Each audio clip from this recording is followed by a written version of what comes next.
What do you wish you had known before transplant that you know now? Wow, the things I wish I knew are probably a little bit more of a medical background, a little more terminology, that kind of thing. My background is nowhere near anything medical, so it was quite a bit of a learning experience. I guess I wish I just had talked to more people about this situation, but I didn't know anybody, and so support groups were a way to get an understanding of what to expect and that kind of thing. I've thought and thought about that. There's just nothing that I can come up with. Everything just seemed to fall right into place. What I wish I would have known about transplant, that I know now that I didn't know then, is how truly life-changing it is. And again, it's something that is continually related to you, what your lifestyle changes are going to be. But until you walk through them and live them out, and that's why I hope this video would be helpful for somebody else to hear it firsthand, because maybe there'll be a better translation from someone having experienced it. Because I remember, they told you all the things that could go wrong, but that doesn't really register in your mind until those things do go wrong. When Dr. Krukasia said, could you have a feeding tube? And we both went, oh, sure, we could have a feeding tube.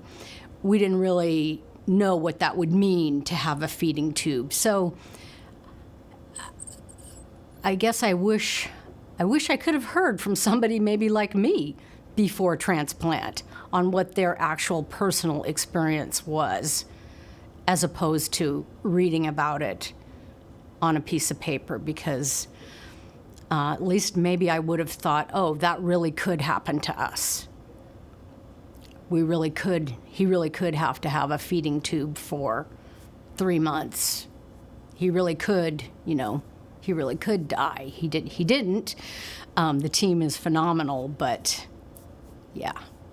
I wish before transplant I might have had a little more knowledge of the ancillary illnesses that occur, what to expect a little more. We really didn't have a lot of time between getting okayed for the transplant list and the actual transplant. It was 4 to 6 weeks and we had our transplant, which was a gift from God because Daryl had about this much room left. We didn't know that. That it was going to go so well.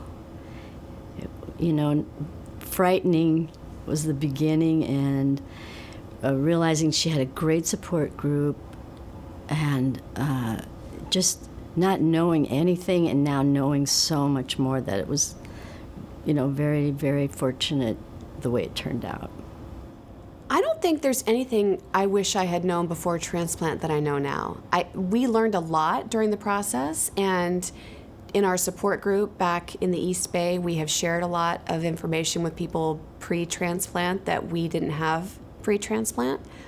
But our experience, I think, went the way it did because we didn't know to expect very much, and we were just learning as we went. Thankfully, there were 2 of us acting as caregivers, so we were able to bounce ideas off of each other and take a break when we needed to. But even though I think it's important for everyone going into transplant now to have information prior to transplant, I don't feel like I wished I would have known anything more than I did, because I think we dealt with it well together, and we became a lot closer together just experiencing it all and learning it all, like becoming parents for the first time. You just kind of do it because there's no manual.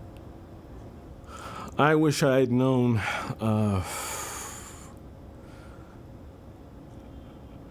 what a tremendous commitment it is to be a caregiver. I don't think anyone really understands what being a caregiver is. There are so many interpretations, there are so many thoughts that a person has in terms of, well, what is my responsibility? I can't handle this. This is just more than anyone can consider. I don't know enough. am I going to be the person who's responsible if something adverse happens to this person? What I realize now is that with 100% commitment, and you've got to have 100% commitment. You just cannot go in at 25%, 50%, 75%. It's a full commitment or no commitment at all. And with that in mind, you have to also realize that you're not the only caregiver. There are hundreds of people or more who stand with you. You have the most professional team in the world assisting you in being a caregiver. They're there for you every day, every hour of the day, to answer your questions, to support you and the transplant recipient. What we wish we would have known prior to transplant is one of the things I had requested, and I feel it's a good thing, is we were given a binder of what to expect.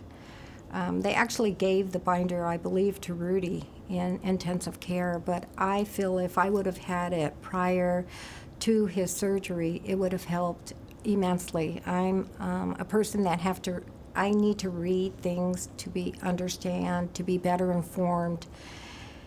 I wish I would have had that material with me.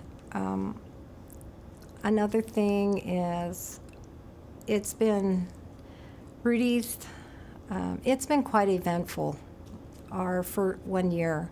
We've been to UCSF many, many, many times, and it's all been good. We've been given the best care possible, and we've gotten to know just a lot of people, good people. But it's been really difficult. Rudy's early on had rejection, cellular rejection, and that was stressful. But when we went down to the limited day stay at the hospital, the nurse realized that we didn't know what we were there for. All we got was a phone call saying, Rudy, you have rejection. You need to go to this place. And it was scary. It was like 2 weeks after we left the hospital. And the nurse down there realized, she said, you don't know what you're here for, right? And I said, yeah, we don't know. And I call the nurse practitioners the cavalry. So here comes David Gordon, and he said, hey, you guys. Sorry. He said, you guys don't know why you're here. And we said no, and he took the time to explain everything to us. And so it was just a much better thing. He put it down in terms to where we understood. He told us what level of rejection we were at, and so it was all good. Since then, we've had many, many visits to UCSF. There's been a lot of bumps in the road, but Rudy's doing really well, in spite of these bumps, these challenges, and so we're ever so grateful. It's 1 year.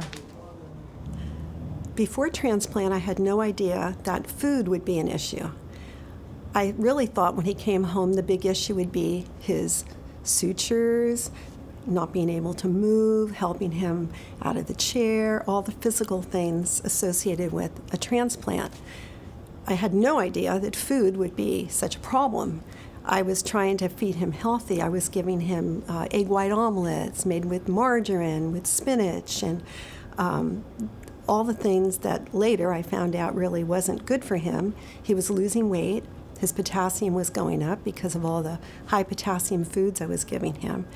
And so he was on the feeding tube, which also the formula was a little rich for him. And so I think I would have asked more about the diet maybe before he was released. I had no idea that, I thought what I was doing was the right thing, and it really wasn't. So I was told to give him a food-rich diet. Ice cream, butter, eggs, fats. I wish that I had known that prior to transplant, there were so many things I had to do for Tom to take care of him. Things he couldn't do. For example, to get him to a doctor's appointment early in the morning was so stressful. He just couldn't get up and get around early in the morning. I wish that someone had told me the minute Tom has transplant, prepare yourself because mentally you need to think differently. I was concerned about getting him back to UCSF the next morning to have his blood drawn. He had to be here at 7:30. And I at first was overwhelmed thinking, I can't get him here that early. Had I known that, hey, he can get around fine, he has no limitations, he can breathe, I would have been prepared for that. And I think it would have been easier on both of us.